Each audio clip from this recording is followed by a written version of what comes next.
तो दोस्तों, मैं विपिन यादव आज आप लोगों को कालिदास की कृति मेघदूतम का जो पूर्व मेघ है उसका 49वां श्लोक आज मैं आप लोगों के सामने वाचन करूँगा और उसका अर्थ भी स्पष्ट करूँगा। तो दोस्तों आइए सबसे पहले हम लोग इस श्लोक को सस्वर वाचन करते हैं जिसमें कि मंदाक्रांता छंद है। और आइए हम लोग मंदाक्रांता छंद को सबसे पहले वाचन करते हैं अर्थात इसका सस्वर गायन करते हैं। आराधयेनं शरवणभवं देवमुल्लङ्घिताध्वा सिद्धद्वन्द्वैः जलकणभयाद् वीणिभिः मुक्तमार्गः व्यालम्बेथाः सुरभितनया लम्भजामानयिष्यन् श्रोतोमूर्त्या भुवि परिणतां रन्ति देवस्य कीर्तिम्। श्रोतोमूर्त्या भुवि परिणतां रन्ति देवस्य कीर्तिम्। तो दोस्तों इसमें यक्ष ने अपने मित्र मेघ को संबोधित करते हुए सबसे पहले कहा है, हे मित्र, हे मेघ, सबसे पहले तुम मुक्त मार्ग हो जाना, अर्थात सबसे पहले अपने मार्ग को खाली कर लेना। कैसे करना है? आराधयेनं, आराधना करने के लिए। आराधना कौन करेगा? सिद्ध द्वंद्वी है, जो सिद्ध दंपति हैं अर्थात सिद्धों की जो पति और पत्नी है वो लोग आराधना करते हैं। कैसे आराधना करते हैं? वीण भी। कैसे आराधना करते हैं? वीण भी, वीणा को बजा करके वो लोग आराधना करते हैं। किसकी आराधना करते हैं? देवम, देवम शरण, देवम श्रवण भवम। श्रवण भवम का मतलब सरकंडों के वन से उत्पन्न। श्रवण भवम का अर्थ होता है सरकंडों के वन से उत्पन्न, अर्थात इसका अर्थ हो गया कार्तिकेय देवम, मतलब भगवान कार्तिकेय की आराधना की जाती है। किसके द्वारा की जाती है? सिद्ध द्वंद्वी है, सिद्धों के द्वारा, सिद्ध दंपतियों के द्वारा। श्रवण भवम देवम आराधयेनं, एनम मतलब जिनकी, जिनकी आराधना की जाती है। श्रवण भवम देवम, भगवान कार्तिकेय की आराधना की जाती है। इनम में कौन है? श्रवण भवम देवम, भगवान कार्तिकेय हैं, इनकी आराधना की जाती है। किसके द्वारा की जाती है? सिद्ध द्वंद्वी, सिद्ध दंपतियों के द्वारा उनकी आराधना की जाती है। कैसे? वीण भी, वीणा को बजा करके उनकी आराधना की जाती है। और ऐसे में तुम्हें क्या करना है? जल कण भयाद, जल, जब तुम अपने जल की बूंदों को बरसाओगे, गिराओगे, तो उन बूंदों के भय से, जल कण भयाद, जल कण की बूंदों के भय से। अच्छा, वो भयभीत क्यों हो गए? क्योंकि जब वो बीड़ा बजाएंगे और तुम्हारे जल की कण अर्थात तुम्हारी बरसात की बूंदें उन पर जब गिर जाएंगी तो उनकी बीड़ा खराब हो जाएगी। और ऐसे में जब उनकी बीड़ा ही खराब हो जाएगी तो वो आराध्य नहीं कर पाएंगे, आराधना नहीं कर पाएंगे। एनम सर्वभौम देवम अर्थात भगवान कार्तिकेय की आराधना में बाधा उत्पन्न हो जाएगी। तो ऐसे में वो लोग जो है जो सिद्ध दंपतियां हैं वो भगवान कार्तिकेय की पूजा कर ही नहीं पाएंगे। तो वे लोग जो भयभीत हो जाएंगे तुमसे।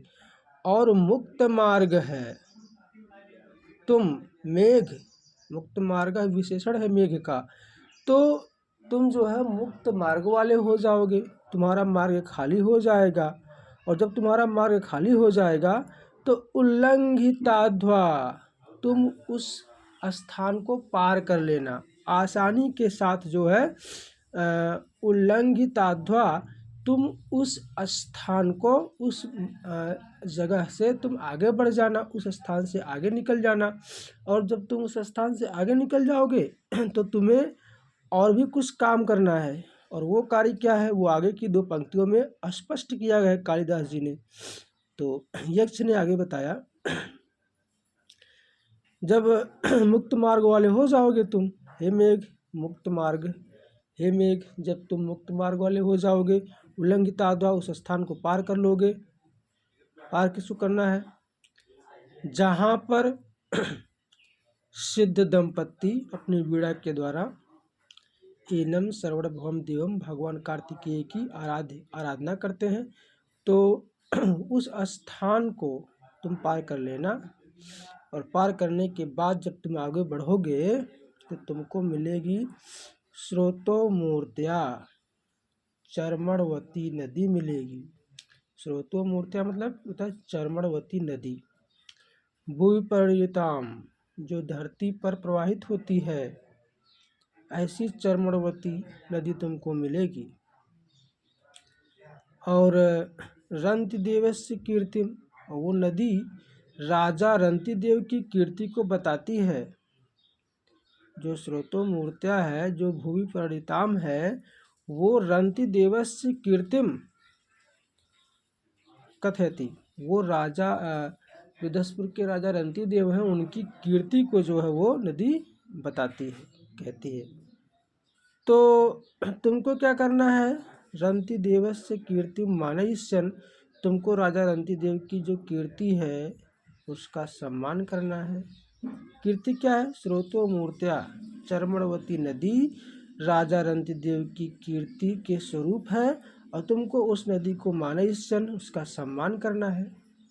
अच्छा, स्रोतोमूर्त्या चर्मणवती नदी जो है वो बनी कैसे है, उसका निर्माण कैसे हुआ है। सुरभितनया लंभजाम, अर्थात गवालंभ यज्ञ के द्वारा चर्मणवती नदी का निर्माण हुआ है। और उसके जो कर्ता कौन है, राजा रंतिदेव हैं। राजा रंतिदेव ने ही सुरभितनया लंभजाम का निर्माण किया था गवालंभ यज्ञ को करके। अच्छा, गवालंभ यज्ञ क्या है, राजा रंतिदेव के राज्य में तमाम गायें थी और वो गायें उनके पास आती हैं, प्रार्थना करती हैं कि हे राजन, हम लोगों को मुक्ति दे, हमारी बलि दे और इससे हम लोग मुक्त हो जाएंगे। तो राजा रंतिदेव ने तमाम गायों को बलि दे दी। और बलि के फलस्वरूप जो है इतनी गायें थी और जिनसे इतना रक्त प्रवाहित हुआ कि जिससे स्रोतोमूर्त्या भूमि परिताम हो गई, मतलब चर्मणवती नदी धरती पर प्रवाहित होने लगी।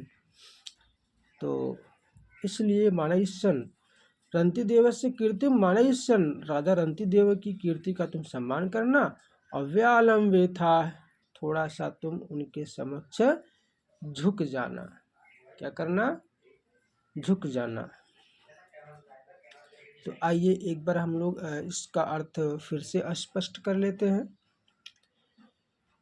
हे मेघ, हे मित्र, तुम मुक्त मार्ग है, जब तुम मुक्त मार्ग हो जाओगे। अच्छा, मुक्त मार्ग वाले कैसे होगे तुम, सिद्ध द्वंद्वी है जल कण भयाद वीण भी, जो सिद्ध दंपतियां हैं वो अपनी वीणा के द्वारा एनम सर्वभौम देवम, जिस भगवान कार्तिकेय की आराधना करते हैं, और तुम्हारे आने से जल कण के भय से वो लोग जो है छुप जाएंगे, और छुपने के कारण तुम क्या हो जाओगे, मुक्त मार्ग वाले हो जाओगे।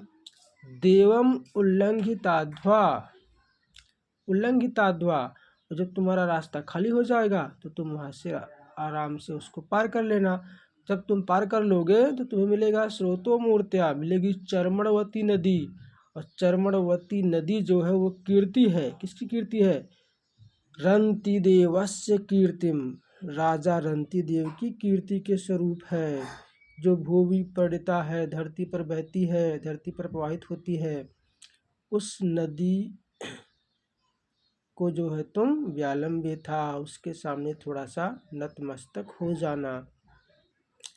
सुरभितनया लंबजाम मानईसन, और वो नदी कैसे है, गवालंब यज्ञ के द्वारा जो है निर्मित है। किसने किया है, राजा रंती देव ने किया है, इसीलिए उनकी कीर्ति का मानईसन तुम मान रख लेना, सम्मान कर लेना। और वहाँ पे जब चर्मणवती नदी आएगी थोड़ा सा तुम झुक जाना। तो यहाँ पे इम्पोर्टेंट पॉइंट क्या है देखना है हम सब लोगों को।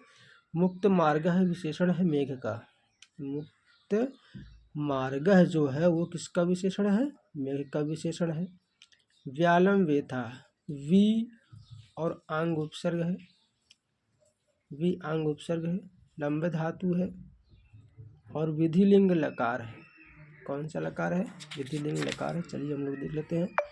वी आंग उपसर्ग लंब धातु विधिलिंग लकार है इसमें, और विधिलिंग लकार का जो थास है प्रत्यय वो इसमें लग चुका है। सुरभि तनया लंबजाम, ये गवालंब यज्ञ इसको बोलते हैं। और उल्लंघिता मतलब ये तो समझ ही रहे हैं, तो ये इसमें था इम्पोर्टेंट पॉइंट। और इसमें वैसे तो कुछ विशेष नहीं है। तो चलिए ये हमारा हुआ कंप्लीट। और आइए हम लोग लास्ट में एक बार इसका अच्छे से वाचन करते हैं। वाचन करने के बाद फिर इसको हम लोग संपन्न करेंगे। आराधनम शरवण भवम देवमुल्लंघिताध्वा सिद्धद्वन्द्वै जलकणभयात् वीणिभिः मुक्तमार्गः व्यालम्बेथा सुरभितनया लम्भजामानईशन् श्रोतोमूर्त्या भुवि परिणताम् रंति देवस्य कीर्तिम। तो मित्रों नमः संस्कृता, फिर मिलेंगे अगले श्लोक में। धन्यवाद।